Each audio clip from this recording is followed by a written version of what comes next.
mendiami 3 lembah besar, ya. Lembah Napu, lembah Behoa atau Besoa, dan lembah Wada. Tapi lembah Behoa sendiri dibagi 2. Behoa Kakahu itu yang dekat Lebutan, Rompok, Torire, dengan Behoa Ngamba, artinya Behoa lembah yang kamu pergi di Popekea itu. Jadi sebenarnya ada 3 lembah besar, 1 lembah yang kecil. Jadi itu suku Lore mendiami 3 lembah besar dan 1 lembah kecil. Nah, Lore juga disebut satu kawasan, ya, kawasan megalitik, yang mana lembah-lembah yang saya sebutkan tadi itu terdapat banyak peninggalan megalitik yang sangat khas di dunia. Jadi garis bawah itu hanya di Indonesia, di dunia, ya. Karena beberapa temuan itu hanya ada di beberapa negara di dunia, ya. Bahkan ada beberapa lagi tidak ada sama sekali di dunia, hanya ada di Lore, di Sulawesi Tengah. Nah, contohnya Kalamba. Kalamba memang ada di Laos dan Malaysia, tetapi Kalamba yang seperti ini, model yang Popekea, tidak ada lain di dunia, hanya ada di Sulawesi Tengah. Okay.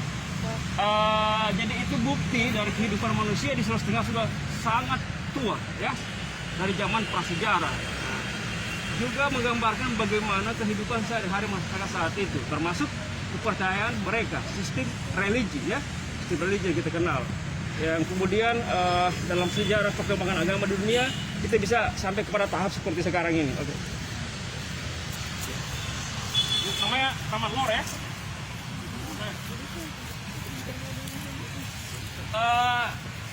Dari beberapa hasil penelitian, banyak ahli mengatakan kemungkinan besar motif yang diperhatikan dalam penutup Kalamba ini, kalau bahasa Lore tutuna, artinya penutupnya, ya, itu gambaran tentang salah satu hewan endemik di dunia juga, ya, namanya monyet Sulawesi, makaka, ya. Banyak di Kebun Kopi kalau kamu pergi, ya. Itu endemik di dunia, ya, endemik di dunia, sangat langka. Nah, kenapa ada motif seperti ini dipahat di atas penutup Kalamba? Ya. Pertama, karena masyarakat prasejarah itu mengenal sistem kepercayaan totemisme, totem, dan cara totem. Totemisme itu sistem kepercayaan yang menganggap hewan-hewan tertentu memiliki kekuatan yang besar mempengaruhi kehidupan manusia. Kita ingat di Mesir, lihat beberapa pahatan-pahatan kepala burung, ya. Di Dayak juga kita misalnya kerbau. Jadi gambarkan itu hewan tertentu memiliki kekuatan. Di India ular, ya, ular kobra, ya. Itu namanya kepercayaan totemisme, ya, totem, kata totem. Nah, selain itu, saya masih saksikan sendiri di tahun 80-an banyak masyarakat kita mengkonsumsi hewan makaka sehingga saat itu sangat langka, dilarang, ya. Mereka makan, ya. Siapa pernah lihat dari Paneki? Saya. Ya, dulu masyarakat di atas Paneki itu masih makan kalau kompor. Ih, kus apa sih? Masih banyak sekali. Nah, ini namanya Kalamba dengan ada penutupnya, punya hiasan hewan monyet, dan ada ini kalau nama hiasan melingkar namanya geometris. Dari bentuk ilmu ukur, ya, geometris namanya melingkarnya. Kita jalan, ya.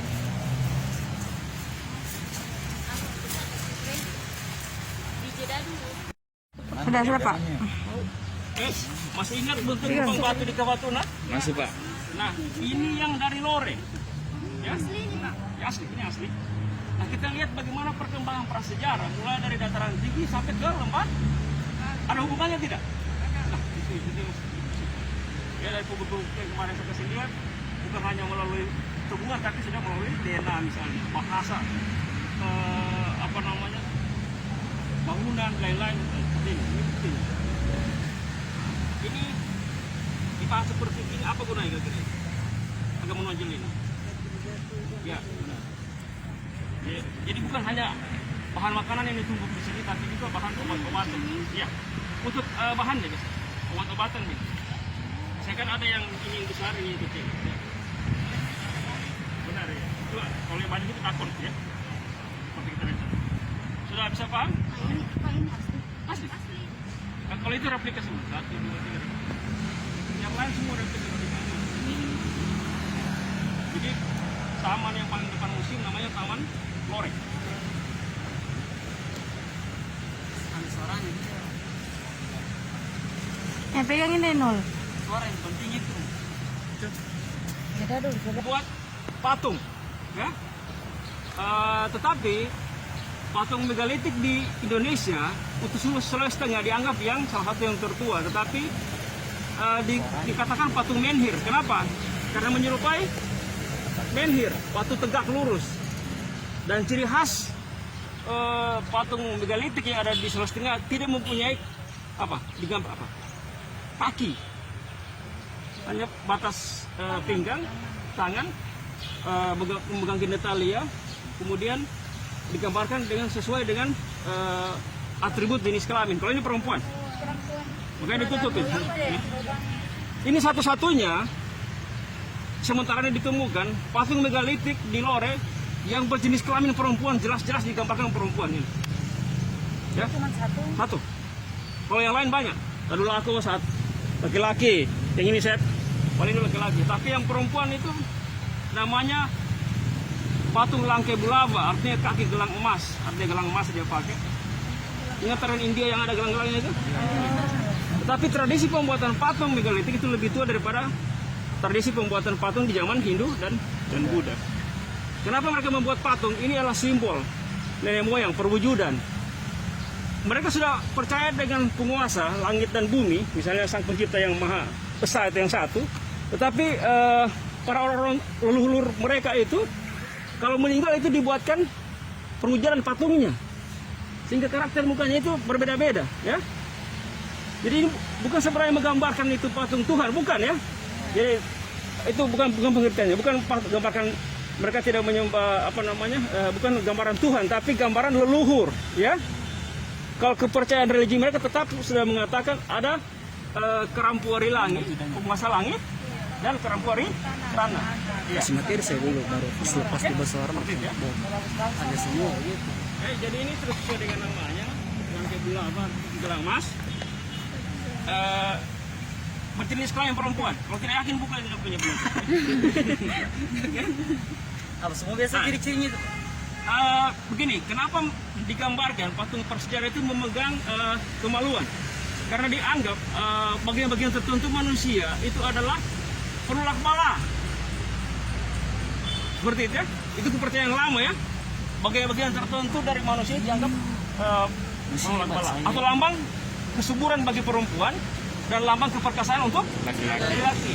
Ya. Oke, kita lanjut. Love. Benar. Love. Ya. Ini salah satu masterpiece kita untuk lubang batu karena memang sudah berbentuk hati. Jadi ini bentukan alam sebenarnya. Jadi bentukan alam, tapi memang mirip bentuk hati. Iya. Hati. Supaya orang batu musim mengkali. Ya, kalau ada yang mau foto, silakan. Dari Love. Sudah pernah ke Badak? Belum. Belum. Nanti kita sama dosen kamu. Patung ini terdapat di Lembah Badak. Akses jalan ke Lembah Badak kalau naik mobil hanya bisa melalui Poso dan Tentena. Iya. Kalau naik motor bisa lewat Gimpu, Kulawi Gimpu kemudian Moa, tapi jalannya agak ekstrim, ya. Bisa juga lewat Behoa, tapi jalan kaki. Nah, tinggal mau pilih yang mana. Kalau pecinta alam mungkin pilih jalan kaki. Ini terdapat di Desa Tua, pemukiman itu namanya Padang Sepe atau Padang Rumput Sepe, ya, di Lembah Badak. Gelar patung ini oleh masyarakat Lore menyebutnya Palindo Lara. Banyak orang bilang patung Palindo. Palindo Lara itu artinya pelipur lara. Sejuk hati orang kalau berbicara dengan orang-orang yang dianggap bijak, ya. Bijak seperti itu. Kayak di agama kita dianggap Rasulullah penyejuk hati seperti itu ya. Jadi zaman prasejarah sudah ada kepercayaan orang tertentu dianggap sebagai orang-orang yang bijak. Oke. Jadi Palindo itu bukan namanya tapi gelar ya. Iya. Dianggap sebagai patung perwujudan leluhur yang sangat bijak. Nah, bijak. Sudah bisa? Kenapa disunat? Ya. Iya. Ya bisa jadi. Apakah orang laut itu sudah disunat begitu Pak atau memang belum? Saya sudah gambarkan tadi ya, apa namanya, maksud dari apa namanya, dari pemahatan ya. Begitu bentuknya kalau disunat. Iya betul. Oke, udah ada pertanyaan? Kita lanjut ke sana. Masa kaki?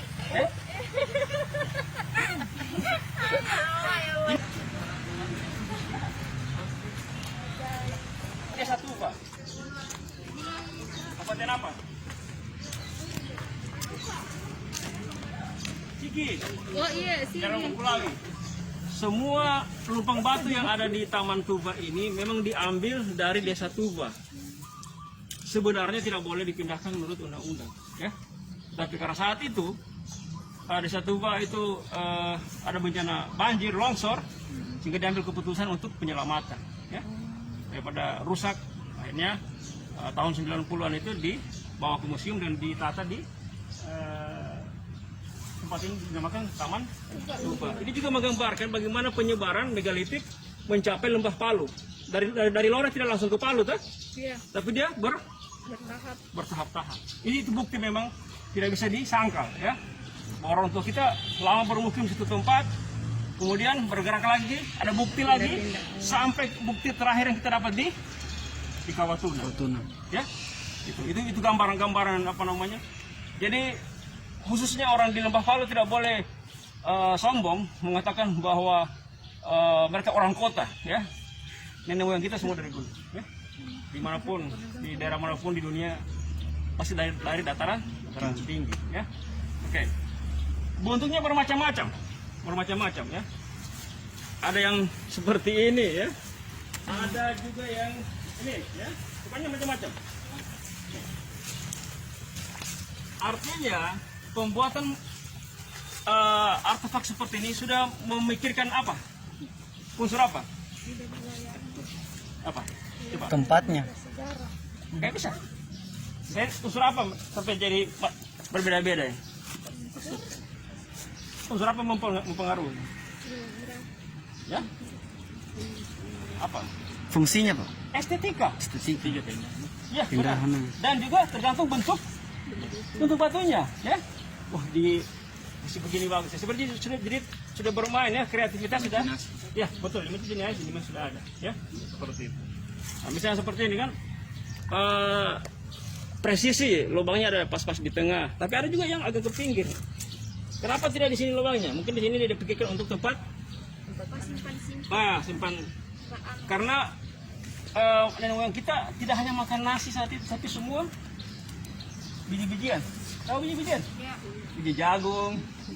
Tidak jatuh. Iya. Dalam barang. Allah. Ada yang terdalam sampai 20 cm.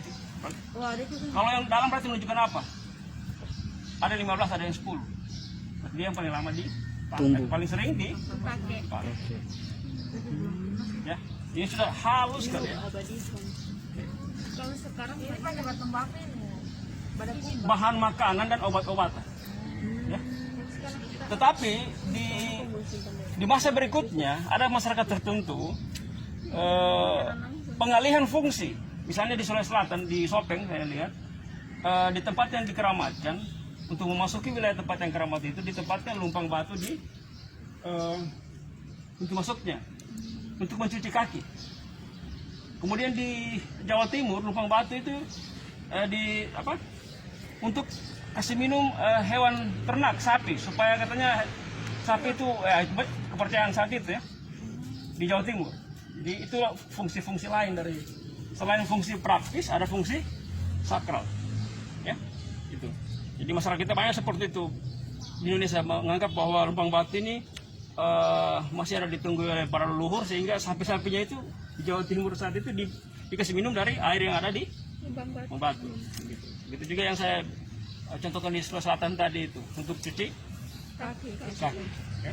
Itu namanya pengalihan fungsi ya, dari fungsi praktisnya.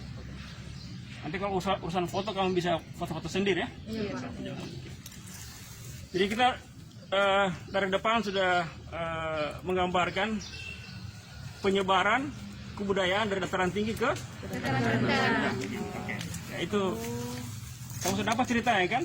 Misalnya di Kawah Tuna sudah bisa jelaskan apa namanya masa prasejarah akhir untuk masuk ke sejarah Islam. Ya. Atau masih masuk ke foto? Sudah oke itu Pak.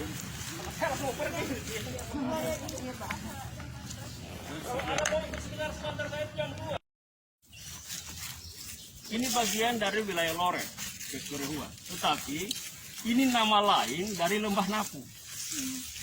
Ya, khusus Lembah Napu itu ada dinamai oleh penduduk lokal itu Pekurehua. Pekurehua itu dari nama burung. Burung yang hidup di wilayah Lore. Tetapi burung ini mempunyai karakter pemberani.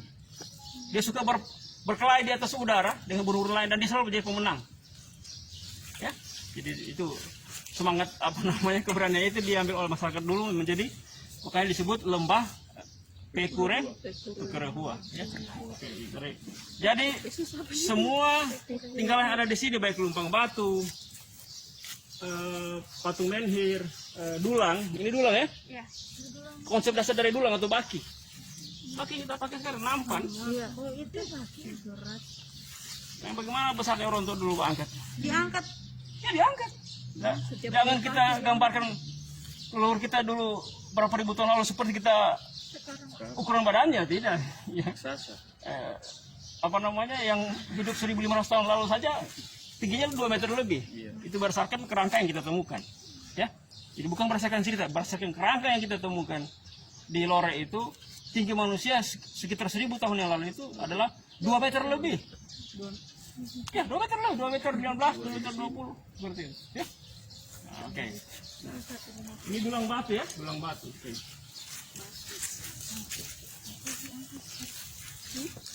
Mana? Malibuku ditemukan di desa Betue, artinya bintang. Ya? Dulu masih nama Lore Utara, sekarang sudah berubah. Tahun 92, ya. Ini. Tapi ini tidak digambarkan dia jenis kelaminnya apa. Ya? Ini asli juga, Pak. Asli loh. Di Taman Tufa tadi semua asli, di Taman Pekurehua ini semua asli. Kalau di depan tadi hanya 2 yang asli, ya, hanya 2 yang asli. Oke, ini tidak digambarkan ini jenis kelaminnya apa. Penggambaran sederhana.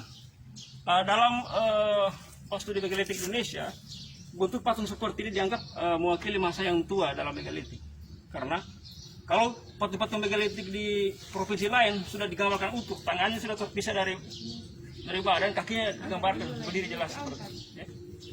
Kalau ini memang masih sangat tua seperti batu tegak, menhir namanya. Mungkin di kampung-kampung di dulu itu kalau batas-batas biasa itu hanya tugu-tugu batu kan? Nah itu tradisi prasejarah. Ya. Oke. Ini tekabuku. Oke. Tekabuku itu artinya besar tulang, ya? Apa artinya tekabuku? Besar tulang. Tapi yang menarik di sini ada apa? Coba kalau kita lihat mau deskripsi patung ini, apa semua atribut? Sarung Ya, tangan. oke, tangan. Jarinya sudah jelas. Jenis kelaminnya ada? Ada laki-laki. Tidak tanpa lengan, oke? Pusat. T-nya ada. Benar. Tapi laki-laki. Dengan pusat. Nah, matanya yang menunjukkan apa? Sipit. Sipit. Seperti siapa di sini? Ini. Nah, Dari sama diri mata dulu. tidak, bukan Ainul, itu bukan. Bukan.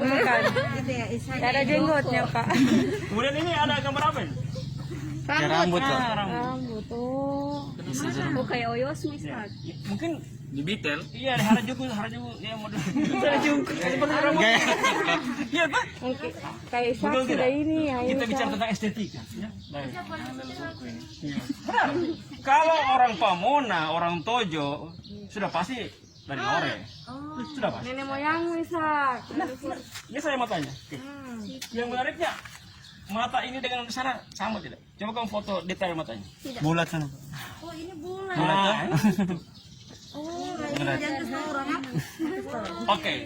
Saya jelaskan tadi menggambarkan simbol nenek moyang yang kalau sudah meninggal dibuatkan patungnya kan. Jadi bukan patung Tuhan, bukan. Nenek moyang yang meninggal itu seperti sekarang di Toraja kan, kalau di Toraja meninggal dibuatkan patung kayu. Iya. Itu tradisi megalitik yang dari zaman prasejarah. Jadi bagaimana karakternya masih hidup begitu digambarkan dia. Ya? Iya. Oke. Sana bulat. Bulat sekali sana. Ya. Ini bapak yang panjang sih. Oh, ini sedangkan kita saja 20 orang tidak bisa angkat. Jebol ini. Ya? Berarti susah dipindah. Jadi siapa yang kasih pindah di sini? Bagaimana dipindah? Pakai takel. Oh. Takel itu krek diangkat sedikit. Sadar tuh begitu pakai takel. Berarti biasa di barotan ini. Ya, belum pada tahu.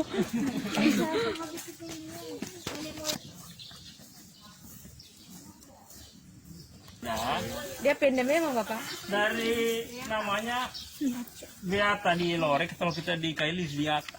Iya. Itu apa tuh? Gini, ya. Pengertian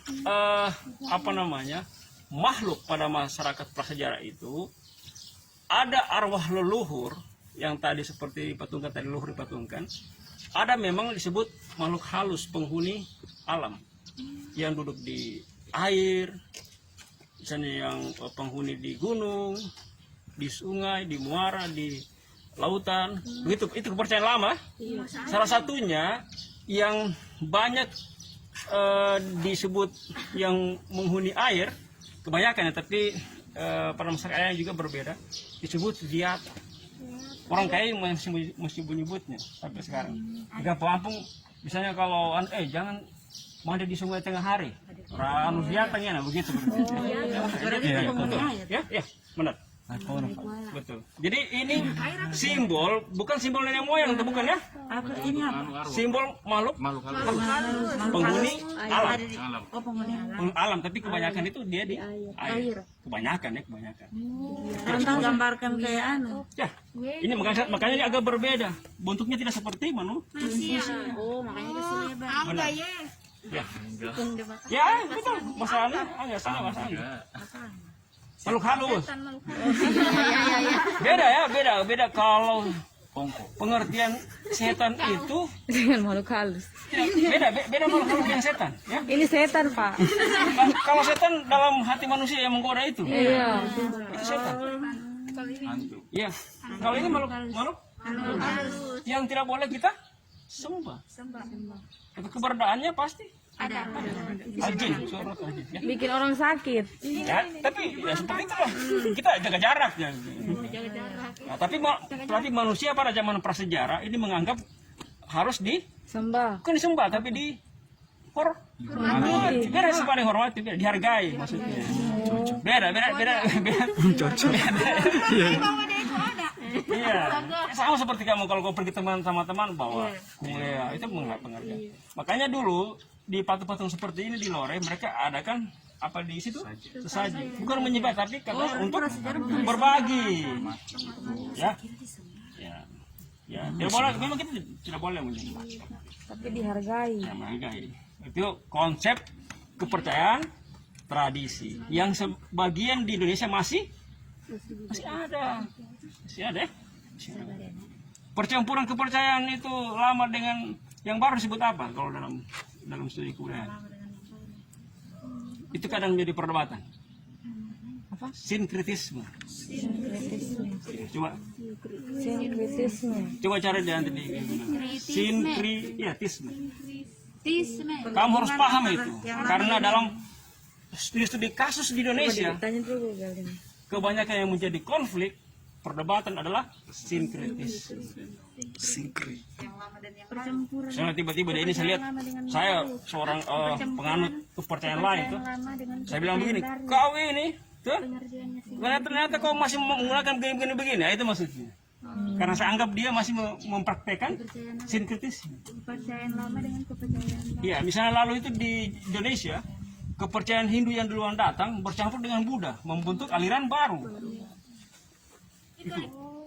Ya itu yang khusus sinkretisme ini kamu harus pelajari karena itu banyak kasus di Indonesia. Ya. Makanya ada namanya buku sinkretisme dalam Islam. Tuh, sinkretisme dalam Hindu Buddha. Ya. Makanya tidak sipit. Saya kira pas setengah jam. Ya. Jadi besok saya masih masuk. Tapi mungkin kalau saya dengan tim jadi mau ke Ampana langsung ke Luwuk hari Jumat, berarti besok saya harus urus rapid dulu. Berarti mungkin penilaiannya kamu itu bisa dibaca saya kan?